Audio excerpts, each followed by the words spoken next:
Hello friends, welcome to my YouTube channel. In this video I will show you how to use flash fill in Excel. Okay, so this is very powerful tools in Excel, flash fill.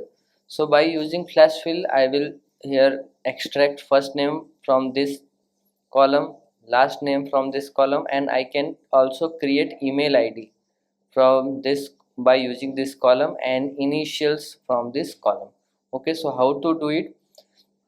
So flash fill is pattern based tools, means you have to just enter anything in one cell and it will just use that pattern and fill all the cells or all the columns. Okay, so just you have to type here your first name.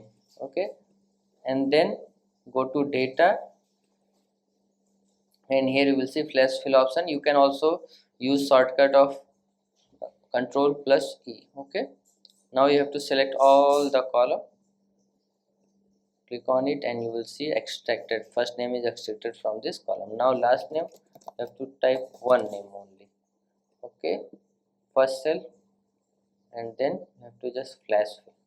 Now to create email ID you have to just type Rahul Gupta. Okay, now I want to fill here 95@gmail.com. Now just select all the columns. Okay, now flash fill. So the email ID is generated. Now email initials, so I want to just initials of Rahul Gupta RG. Okay, now just select all the column, flash fill. So like this you can use flash fills in Excel. So if you like this video, please like my video and also subscribe my channel for more videos like this. Thanks for watching.